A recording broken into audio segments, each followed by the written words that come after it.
Andaba por la calle, tarde en la noche, cuando fue asaltada por un grupo de hombres. Un grupo de hombres asaltó a una mujer en la vía pública. Crimen pasional termina con la vida de una mujer. Muere mujer por femicidio. La cantante derrochó gracia y belleza en el escenario. La cantante derrochó talento en el escenario. La mató por celos. Violencia machista acaba con la vida de una mujer. No es acoso, es piropo. El piropo es una práctica cultural que esconde agresiones sexuales y acoso callejero. ¿Por qué decidió volver con él, si sabía que era violento? Ella volvió con él porque el ciclo de la violencia desarticula la voluntad de las víctimas. Los medios de comunicación no determinan la violencia de género, pero sí contribuyen a reforzar las normas culturales y estereotipos que la sustentan. En simples titulares o informaciones, no solo se forman opiniones, sino que se construyen sentidos, y si estos están sujetos a estereotipos y prejuicios, se reproducen violencias. Esta es La Nota, un podcast semanal del Servicio de Noticias de la Mujer de Latinoamérica y el Caribe, y hoy estaremos hablando de comunicación con perspectiva de género. ¿Por qué es importante comunicar la violencia de género? ¿Cómo hacerlo a través de buenas prácticas? Desde ya te invitamos a pegar este post-it morado en tu agenda. Les damos la bienvenida a La Nota, un podcast semanal de la Corresponsalía en Cuba del Servicio de Noticias de la Mujer de Latinoamérica y el Caribe, SEMLAC, que te mantendrá al tanto de los acontecimientos más relevantes y las historias que debes conocer desde una perspectiva de género y diversidad. Cada semana te ofrecemos una mirada profunda y equilibrada de los sucesos que moldean nuestro entorno, con énfasis en voces feministas y diversas, así como en el impulso de proyectos emprendedores liderados por mujeres en Cuba y otras latitudes. Únete a nuestro equipo mientras exploramos, reflexionamos y conectamos con la realidad desde un enfoque transformador. ¿Todo listo para tomar la nota más importante de la semana? Prepárate para pegar en tu agenda este post-it morado. Ya comenzamos.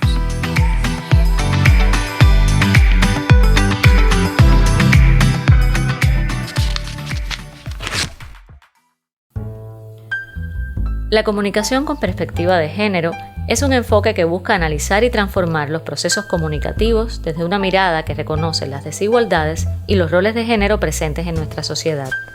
Se trata de romper con los estereotipos y prejuicios arraigados y promover una comunicación inclusiva, equitativa y respetuosa. La comunicación de la violencia de género tiene sus propias características y principios que la distinguen, donde es fundamental comprender que este tipo de violencia está arraigado en las estructuras de poder y desigualdades de género. En primer lugar, debe ser sensible y empática hacia las víctimas. Es esencial dar voz a las personas afectadas y respetar su privacidad y dignidad al relatar sus experiencias. Esto implica evitar la victimización secundaria y el sensacionalismo, centrándose en la denuncia de la violencia y en la búsqueda de soluciones. Es necesario cuestionar y desmontar los mensajes que perpetúan la idea de que la violencia es aceptable o justificada en determinadas circunstancias. Se debe promover una representación equitativa de hombres y mujeres, evitando reforzar estereotipos dañinos. Asimismo, es importante adoptar un enfoque interseccional en la comunicación, reconociendo que las experiencias de violencia pueden ser diferentes y estar mediadas por otros factores, como el color de la piel, las condiciones socioeconómicas, la orientación sexual o la identidad de género, la procedencia y muchas otras variables. Esto implica visibilizar y abordar las múltiples formas de violencia que afectan a diferentes grupos de personas, en especial a mujeres y niñas. Recientemente, la Cátedra Mirta Aguirre del Instituto de Periodismo José Martí realizó el seminario Violencia de Género, Desafíos para la Comunicación, en el que participaron profesionales de todo el país. Hoy escucharemos las opiniones de varias de las participantes en este encuentro sobre el rol que consideran tienen los medios en la representación de la violencia y en la construcción de una realidad sin estereotipos ni prejuicios. Hola, yo soy Legna María Caballero Pérez, periodista del periódico Adelante de Camagüey, profesora de la Universidad de Camagüey, y pues estoy en este curso por una necesidad de superación y de aprendizaje. Los medios de comunicación pueden ser parte de la violencia, pueden ser generadores y reproductores de violencia, en este caso la simbólica, pero también pueden ser herramientas para la lucha contra la violencia de género. Entonces nos toca a nosotros y a las organizaciones, por supuesto, decidir de qué lado vamos a estar en esta lucha. Si vamos a reproducir los estereotipos que han existido de forma histórica, estructural. La violencia machista es un asunto muy arraigado a nuestra cultura, entonces vamos a ser reproductores de eso, o nos vamos a involucrar con un enfoque más revolucionario, con un enfoque feminista, una perspectiva de género. Me llamo Viviana González, soy periodista, reportera de periódico Venceremos, especializada en deportes, y bueno, he venido aquí a intercambiar los temas de violencia de género porque es una temática que cada día cobra más relevancia por las diferentes implicaciones que tiene hoy como un problema social, de salud y de derechos humanos, como hemos estado comentando estos días. Yo creo que sí, los medios tienen un papel protagónico en cuanto a la divulgación de este tipo de problemáticas que se han generado y con qué visión, con qué enfoque se trata, porque realmente a veces reproducimos, incluso desde el desconocimiento de estos temas, reproducimos patrones lingüísticos o de cuestiones de términos que no son los apropiados para este tipo de temáticas, que realmente reproducen patrones del patriarcado e incluso justificando hechos de violencia que realmente no tienen nada que ver en ese sentido. Entonces creo que sí influyen, tienen un papel ponderante en ese tipo de cuestiones, y creo que esta es una oportunidad para nosotros poder adaptar estas prácticas o mejorar estas prácticas en el periodismo ya de una manera distinta e incorporarlos a las rutinas periodísticas para que puedan tener un enfoque más completo, más profundo y por supuesto llegar a tener un impacto mucho más productivo e interesante en la población. Mi nombre es Maribexi Calcerrada Gutiérrez, profesora de Psicología de la Universidad de Holguín, y de manera paralela pues colaboro con la radio y la televisión por muchos años. En los últimos 2 años he estado en espacios fijos dedicados especialmente a la adolescencia y a la juventud. Temas recurrentes en el abordaje en estos espacios ha sido precisamente la violencia, el bullying, el maltrato en sus diferentes formas, la violencia de género. Han sido realmente temáticas que hemos abordado con mucha frecuencia y que consideramos que da la posibilidad de concientizar en las diversas expresiones de la población, o sea, los diferentes grupos poblacionales, pues el entendimiento de las bases estructurales que tiene la violencia. De hecho, tenemos experiencias en estos espacios televisivos y de la radio que tienen un carácter interactivo de recibir testimonios, preguntas, incluso de realizar durante determinados ciclos programas donde abordamos de manera cíclica algunos de estos temas, precisamente a partir de las solicitudes de los televidentes o de las personas que escuchan la radio. Y esto me da la medida, que incluso en algún momento me ha sorprendido, de la influencia, el efecto, las posibilidades que tienen los medios masivos de comunicación de poder llegar a una diversidad de público y mover entonces sus reflexiones, su entendimiento. Incluso hemos tratado estos temas de manera evolutiva. Hemos empezado quizás por las expresiones de violencia más reconocidas, como son las de tipo física o las de tipo psicológica, que aunque sean sutiles, más o menos todas las personas tienen una referencia al respecto, y hasta hemos llegado a entrar a aquellas que articulan diferentes condiciones identitarias construidas históricamente de manera inferiorizada, como el tema de la condición del color de la piel, junto con la condición de la ubicación territorial, con el tema entonces, por supuesto, también del género. Y desde ese enfoque interseccional, pues también hemos entrado en análisis crítico, lo cual también representa pues un progreso, yo creo, también en los realizadores, en las personas que diseñan estos programas, porque la invitación a partir de ellos, sobre la base también de entrevistas de trabajo con público que hacen en el territorio. Acusado de abuso sexual, tenía una conducta social integrada. No existe un único perfil del depredador sexual. En la mayoría de los casos mantienen una imagen pública funcional. Encuentran a una mujer asesinada y desnuda entre los escombros de un edificio abandonado. Víctima de femicidio es encontrada en edificio abandonado. Boxeadoras entrenan sin perder su feminidad. Boxeadoras entrenan para perfeccionar sus condiciones físicas y técnicas. Chicas sin sostén no pagan entrada. Estudiantes pagan la mitad de la entrada. Hombre vestido de mujer denuncia acoso laboral. Mujer trans denuncia acoso laboral. Mujeres directivas lideran con el corazón. Mujeres directivas apuestan por liderazgos participativos y horizontales.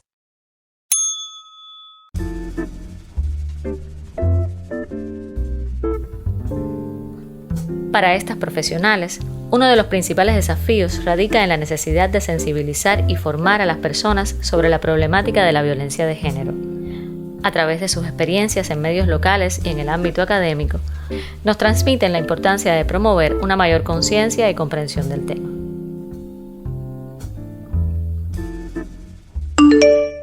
Los medios tienen una responsabilidad social, una responsabilidad ética de denunciar la violencia de género, pero hacerlo evitando la revictimización, evitando la discriminación, evitando generar otros tipos de violencia o la estigmatización. Los medios de comunicación, además, pueden ajustar su mensaje comunicativo a la idea y al principio de la igualdad de género, a ser más inclusivo, y eso transversaliza todo el discurso de los medios. No se trata de ser inclusivos en una fecha específica, no se trata de hacerlo por una cuestión de cumplir con determinada política editorial, tiene que ser algo que entre coherentemente a la agenda mediática, a los contenidos, pero también al discurso de los medios de comunicación. Y los medios locales, como el mío, también tienen la responsabilidad de aterrizar un poco estos temas en las comunidades, en los barrios, donde existen factores, existen condiciones diferentes, necesidades diferentes que se pueden abordar, por supuesto, de una manera diversa a como pudiera abordarlo un medio habanero o un medio nacional. Bueno, mi nombre es Daniela Dachiel, soy estudiante del tercer año de periodismo de la Facultad de Comunicación.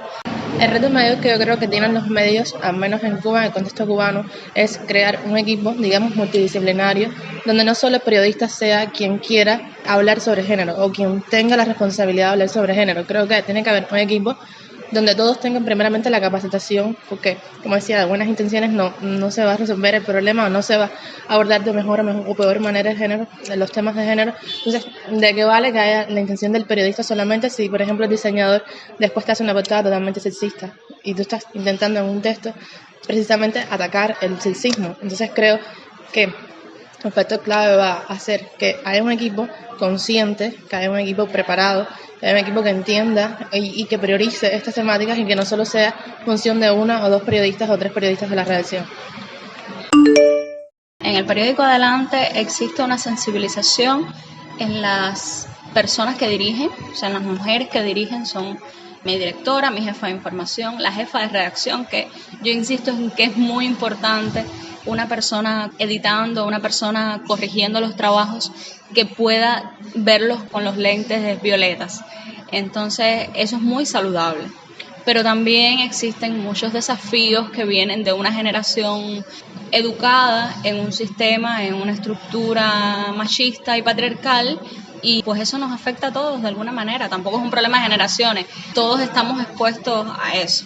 Y el medio sí creo que tiene oportunidades para superarse más, y creo que incluso la UPEC está este año fortaleciendo eso en mi provincia a través del Círculo Especializado de Género y Comunicación, que ha realizado intercambios, que ha realizado talleres, diálogos con la Federación de Mujeres Cubanas, con la Fiscalía, con artistas y personas desde la intelectualidad, que cómo podemos interactuar en esa violencia simbólica o como aliados en la lucha contra la violencia. siento desde mi experiencia el progreso que al menos en el territorio holguinero han tenido sobre todo la radio y la televisión, que son los espacios con los que yo trabajo, pues sigue existiendo la necesidad de llevar, de capacitar, y cuando decimos capacitar no es solamente la instrucción, sino sobre todo la sensibilización, la toma de conciencia desde la movilización de los afectos en todos los actores de estos medios. Y algo que yo sí he sentido la necesidad de forma muy explícita, es el asunto de que todo el discurso mantenga una coherencia, porque ciertamente en ocasiones te invitan a un determinado tema, tú estás tratando de movilizar el entendimiento desde estimular análisis crítico, o sea, perturbar las creencias tradicionales que tienen las personas, lo cual hay que hacer con mucho tino, pero entonces tal vez la persona que te está entrevistando pues no te hace la pregunta, te puede hacer una pregunta que te descoloca un poco esa dirección de análisis crítico que tú estás llevando, y ni hablar cuando esto está acompañado, por ejemplo, de algún tema musical. Sobre todo pasa con frecuencia esto de los temas musicales que no armonizan bien con ese sentido crítico que se está tratando de estimular. Y ya estamos en Recuento Semanal, la sección que te pone al tanto de lo más actualizado en nuestra agenda. Esta semana fue noticia el coloquio Encrucijadas de la Salud Mental, Género, Sexualidades y Salud, que tuvo lugar como parte del 10º Congreso Nacional de Psiquiatría, realizado del 14 al 17 de noviembre en La Habana. La sexualidad atraviesa la vida de las personas y es crucial en la preparación y práctica de las y los profesionales de salud mental, consideró la psiquiatra cubana Ada Alfonso, quien abogó también por una psiquiatría que venza los estereotipos y contribuya realmente a la atención de las violencias basadas en género. Sobre el estrés que sufren las personas LGBTIQ+, asociado a su orientación sexual e identidad de género, llamó la atención Teresa de Jesús Fernández, quien es coordinadora de la Red Cubana de Mujeres Lesbianas y Bisexuales. Fernández se refirió a los dolores experimentados por las niñas y niños que descubren desde edades tempranas que desean diferente y a la vez que no tendrán iguales derechos, facilidades y serenidad que sus coetáneos heterosexuales. Para la jurista Ivonne Calaña Pérez, las demandas y necesidades sociales y de salud como las de las personas LGBTIQ+, tienen una expresión también en el marco jurídico. Puede consultar más detalles en el artículo Especialistas abogan por atención de salud sin estereotipos ni prejuicios. Semlab también reseñó la presentación en la capital de varios productos comunicativos que apuestan por contar los desafíos, avances, sueños y problemáticas de mujeres rurales cubanas desde sus propias voces, la cual formó parte del cierre del taller Cosechas de Igualdad de Género Cultivando el Bienestar, del proyecto Apoyo a un proceso de creación de capacidades y condiciones para alcanzar a mediano plazo formas superiores de gestión cooperativa en el sector agropecuario en Cuba, APOCOP. Entre los materiales se encuentran el libro La cosecha de la persistencia, historias de mujeres rurales que se cruzan con la intercooperación agropecuaria y que recoge testimonios e hitos de la estrategia de género de dicho proyecto. También la monografía Mujeres Rurales más allá del surco, que reúne trabajos periodísticos con información actualizada, voces académicas y de mujeres rurales, confeccionada por Semlab Cuba. Puede descargar este material en formato PDF en nuestra web. En el encuentro se presentó además la carpeta Juntas, Liderazgo Transformador de las Mujeres, Apuestas y Aprendizajes 2023, que compendia ejercicios para la formación y sensibilización desde una perspectiva feminista y de la educación popular. La importancia de trabajar desde edades tempranas para desnaturalizar las lógicas colonizadoras que perpetúan los prejuicios y la discriminación fue centro de los debates del segundo taller internacional Juegos de Libertad, prácticas de descolonización del universo infantil, realizado en La Habana. El encuentro, organizado por el Programa de Estudios sobre Afroamérica de Casa de las Américas, permitió compartir saberes y experiencias entre países que sufrieron una colonización de más de 5 siglos, cuya huella simbólica en las generaciones actuales es preciso borrar. En ese empeño, participantes reconocieron la relevancia de emplear recursos como la literatura, las historietas, los audiovisuales, los juegos y la imprescindible labor pedagógica, pues son los adultos quienes enseñan a los más pequeños a desprenderse de cadenas y estereotipos. Por último, pero no menos importante, despedimos a la escritora, etnóloga y antropóloga Natalia Bolívar Aróstegui, la bruja mayor, quien nos dejó físicamente este domingo 19 de noviembre a los 89 años. He tenido heridas abiertas, pero aún siendo mujer floté, sobreviví a todos los embates, dijo Natalia Bolívar a Semblak hace más de una década. Puedo reunir ducados, reinados y barrios marginales, pero creo que el hecho de ser cubana me hace cargar con mi identidad en todo el cuerpo y hasta en mis gestos, agregó en aquella síntesis de muchas conversaciones con la colega y corresponsal de Semblak, Mariana Ramírez Corría, quien fuera una de sus grandes amigas. Sus aportes a la investigación de las raíces africanas y su influjo en la cultura y la historia nacional quedarán como un legado imprescindible para las presentes y futuras generaciones, señaló en su perfil de Facebook el proyecto Palomas. Pero, sobre todo, su capacidad de resistir e insistir queda como lección y homenaje. Escúchanos desde iVoox y YouTube. Si das clic en redsemblak-cuba.net podrás tomar notas sobre estas y otras importantes temáticas. La Nota, el podcast semanal de Semblak Cuba. Si quieres estar al tanto de las últimas actualizaciones de nuestra web, este es el podcast para ti. No olvides seguirnos en nuestras redes sociales. Puedes encontrarnos en Facebook, Instagram, YouTube y Telegram buscando por Semblak Cuba. También puedes escuchar nuestro podcast en la plataforma de iVoox. No te olvides de usar las etiquetas, el post-it morado y la nota en tus publicaciones para que podamos ver tus comentarios y compartirlos con nuestra comunidad.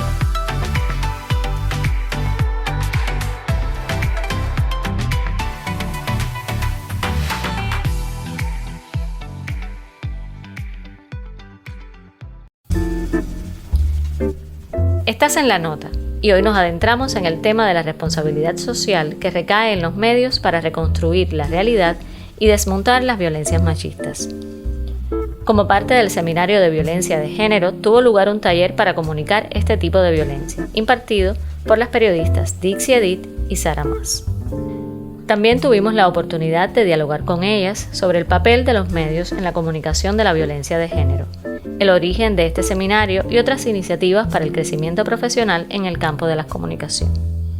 Ambas compartieron su visión sobre la evolución de este tema y otros desafíos actuales que enfrentamos. Vale apuntar que las especialistas coincidieron en que los medios de comunicación tienen una gran responsabilidad social en la manera en que representan la violencia de género. Reconocen la importancia de reconstruir esta realidad y abordarla de manera adecuada.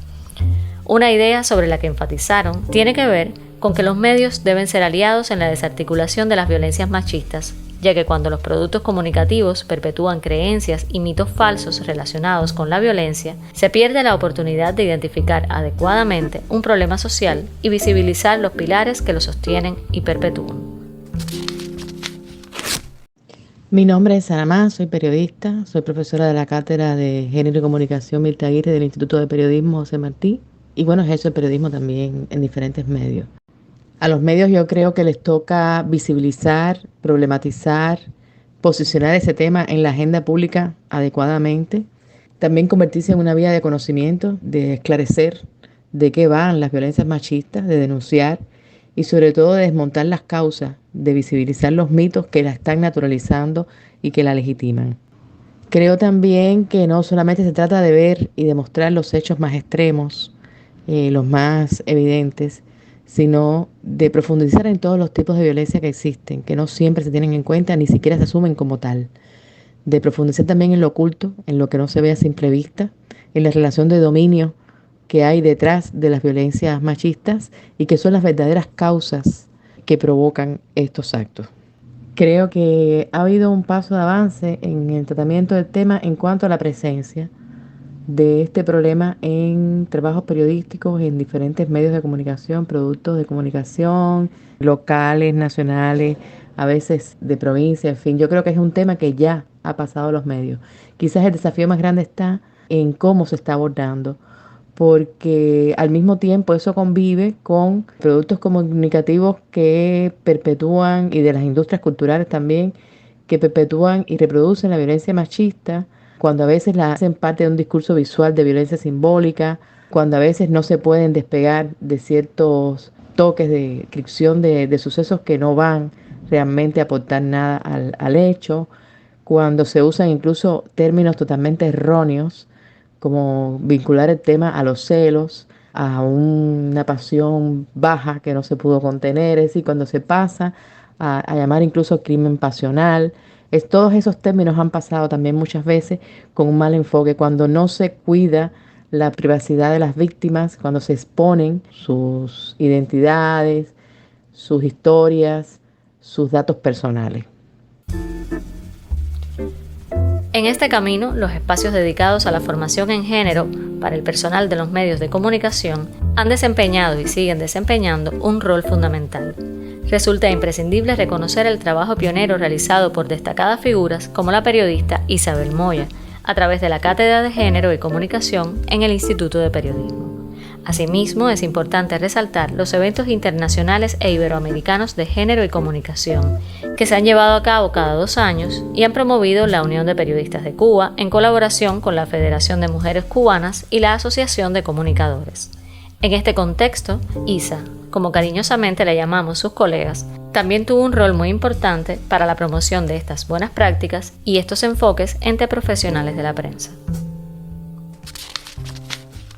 Me llamo Dixie Edith Trinquete, soy periodista y profesora y desde hace más de una década soy parte del equipo de la Cátedra de Género y Comunicación Mirta Aguirre del Instituto Internacional de Periodismo José Martí.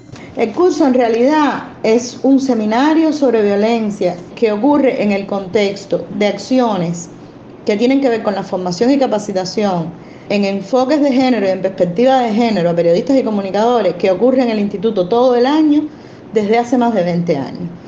Ahí hay una iniciativa que por supuesto partió de la propuesta de Isabel Moya de cómo articular un proceso de formación de posgrado para periodistas que nunca, en muchos casos, habían escuchado hablar de enfoques de género, ni habían escuchado hablar de violencia de género, y mucho menos de todas las otras intersecciones que se pueden dar en este camino. Yo creo que es muy interesante, por ejemplo, que revisando la bibliografía que ha ido quedando en el Instituto de Cursos de hace años, de hace más de una década, que es de la que se conserva alguna parte en discos y tal, era interesante que, por ejemplo, la palabra feminismo se oía poco y, sin embargo, a medida que han ido pasando los años, la palabra feminismo se ha ido insertando cada vez más en esa capacitación. Y eso denota una evolución no solo de la propuesta docente del instituto, sino del público que está acudiendo a esa propuesta docente, porque probablemente hace 20 años, si uno hablaba de feminismo en esos cursos, mucha gente se levantaba y se iba, y ese no es el caso hoy. Por tanto, lo primero del curso es que es una apuesta que ha sido sistemática, que lleva ya más de 20 años, que le agradecemos a Isabel Moya y que tiene en el año más o menos 3 momentos: un curso de posgrado de género y comunicación, un seminario de perspectiva de género y comunicación, violencia de género y desafíos para la comunicación, y más recientemente ha tenido una tercera incorporación y una cuarta, la tercera en forma de un curso virtual sobre estos mismos temas, o sea, 2 cursos, uno de violencia y uno de perspectiva de género, y un curso de formación de personas para poder elaborar guiones desde perspectivas de género e inclusión. Ese es el más reciente, que lo que lleva son 2 años. Tanto el curso de posgrado como el seminario taller para el tratamiento de la violencia se concibieron en momentos diferentes del año, desde Isabel Moya, como antecedentes de 2 momentos en los que las coberturas vinculadas a los temas, sobre todo de mujeres, se intensificaban. En un caso, el curso de posgrado de género y comunicación generalmente se realiza a finales de enero o febrero y se hace anticipando la celebración del 8 de marzo, con la idea de que el 8 de marzo no fuera un día de flores y mariposas, que fuera un día realmente reivindicativo de derechos. Y en el caso del seminario de violencia, que nació bastante posterior, o sea, si los cursos de género y comunicación tienen más de 20 años, el seminario de violencia yo diría que tiene alrededor de 10 o 15, ese se pensó como un antecedente de la jornada por los 16 días por la no violencia, justamente para que los periodistas que iban a estar cubriendo la jornada tuvieran cerquita herramientas importantes que ayudaran a no cometer tantos errores en el tratamiento de la violencia. Yo creo que ahí hay una apuesta interesante, primero porque por esos cursos han pasado personas que luego han hecho una formación consciente en teoría de género y han llegado a hacer incluso sus maestrías, sus doctorados en ese tema, o han ido a dar clases en otras universidades y aunque a lo mejor no estén dando una asignatura de género, están dando las clases ya con una sensibilidad diferente, y eso es muy importante. Y obviamente también han salido periodistas que luego han ido a atender los temas con una sensibilidad diferente. Los cursos han tenido poco éxito, algunos tuvieron, pero han tenido poco éxito a la hora de formar directivos de los medios, simplemente porque no llegan. Pero alguno ha llegado y también se ha sentido ese impacto en momentos muy específicos. Y lo otro interesante de la evolución de los cursos es que cada año uno se da cuenta de que hay más hombres, o una se da cuenta de que hay más hombres sentados en esa aula. Pero, ¿cuáles son los desafíos actuales en la comunicación sobre violencia de género y qué buenas prácticas se deben tener en cuenta? Al respecto, las entrevistadas también nos ofrecieron pistas. Por último, yo creo que no deja de ser importante también tener en cuenta que los medios también son importantes para denunciar la resistencia, los obstáculos y las cuestiones que complican el tratamiento de casos de violencia de género, también para difundir información y sensibilizar a las personas, para poner en conocimiento incluso a partir de este tratamiento los temas jurídicos, las formas en que se puede actuar frente a estas situaciones y también los lugares a donde se pueda acudir. Es muy importante que a veces podemos estar creando una expectativa desde los medios y que después sería fatal que esas personas no encontraran los lugares, los espacios de acompañamiento y de acogida para sus situaciones. Por lo tanto, yo creo que es importante, en la medida en que se avanza en la exposición de estos temas, que se avance también, no tiene que ver directamente con los medios, pero los medios también pueden ayudar y contribuir y problematizar y visibilizar eso, que se avance también en el establecimiento de los mecanismos y de las prácticas que pudieran ayudar también a que estas situaciones tengan una respuesta y una solución en la vida real. Muchas personas dicen, y yo lo comparto, que el principal reto pasa por la capacitación y el conocimiento que sobre todo las personas que trabajan en los medios tengan sobre el tema. Pero yo creo que hay un reto anterior, un reto previo, que es el reto de la integralidad, de que el tratamiento de la violencia sea integral y a la vez transversal a muchos espacios sociales.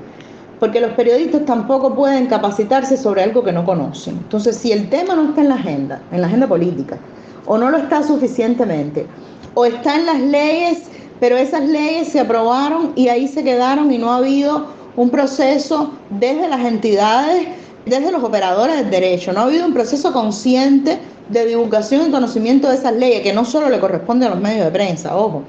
Entonces, obviamente, el periodista no se va a enterar, porque por ósmosis no le va a entrar. Entonces, yo creo que es un primer punto que trasciende a los medios y que tiene que ver con cómo nosotros logramos como sociedad que ese tema esté en la agenda política para luego entonces que vaya a la agenda de los medios. Obviamente hay un proceso paralelo inverso que es cómo los periodistas se capacitan para poner el tema en la agenda y que los decisores los lean. Eso es como una suerte de círculo vicioso, ¿no? ¿Quién fue primero el huevo o la gallina? Pero yo creo que es muy importante las dos cosas, porque lo otro que nos está pasando es que la violencia se está viendo dispersa con acciones que pueden ser muy útiles, pero que no se entrelazan entre sí y por tanto van en paralelo y no están logrando objetivos comunes porque no se están asociando los procesos, no se están entrelazando los procesos. Y por ejemplo, estoy hablando de que la construcción de un protocolo de atención a la violencia en salud pública no está respondiendo a la construcción del protocolo de atención a la violencia en la Universidad de La Habana. Y si la Universidad de La Habana no se integra con salud pública, ¿a dónde van a denunciar, por ejemplo, a una muchacha que le dieron una paliza si la Universidad de La Habana no sabe cuál es el protocolo de salud? En fin, hay todo un proceso ahí que yo creo que es de integración. No podíamos cerrar este podcast dedicado a los medios y la comunicación responsable sobre la violencia de género a las puertas de la jornada de los 16 días de activismo por la no violencia hacia las mujeres y las niñas, sin recordar a la periodista y profesora Isabel Moya Richard. Hay una frase de Anaïs Nin que a Isa le gustaba mucho comentar. Pon tus sueños en el horizonte y empieza a andar. Casi en un susurro Isa nos dice, al horizonte nunca se llega, ya lo sabemos, pero ala. Hacia un horizonte donde la comunicación desafíe estereotipos, promueva equidad e inclusión, sensibilice y dialogue, seguimos caminando. El primer reto es pensar que ya las mujeres en Cuba lo han logrado todo.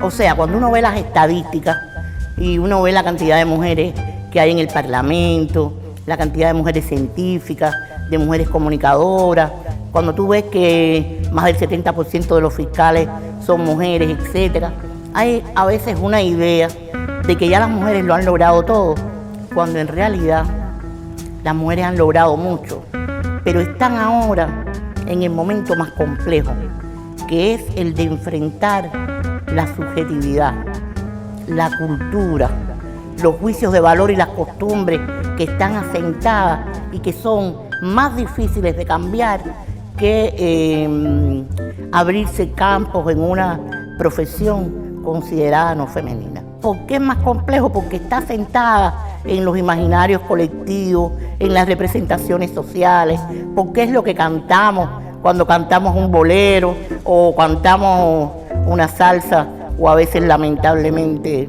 un reggaetón, porque es lo que las novelas muchas veces nos proponen, un amor romántico dependiente, porque todavía incluso la comunicación no solo no es capaz de problematizar estos espacios y estas brechas subjetivas que es tan importante y que en los 70 los medios en Cuba lograron abordarla. Pensemos en el documental de Sara Gómez, en Mi Aporte, o pensemos en Retrato de Teresa, o De Cierta Manera, o Hasta Cierto Punto. O sea, ¿te acuerdas cómo se debatía sobre estos temas de la subjetividad? Sino que incluso hay posturas hoy que sin quererlo culpabilizan el avance de las mujeres con determinadas crisis que se dan en la familia.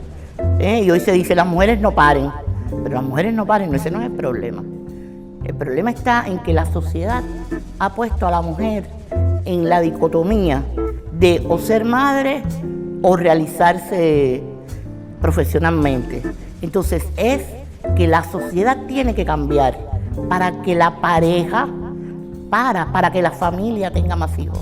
No es un problema de las mujeres, porque incluso con todos los avances de la ciencia, sin espermatozoide no hay ser humano, hace falta un óvulo y un espermatozoide. Y los medios, lamentablemente, en lugar de cuestionarse eso, pues vuelven y dicen el problema de la natalidad y las mujeres, etcétera, ¿no? Hoy las representaciones en los medios siguen siendo muy sexistas.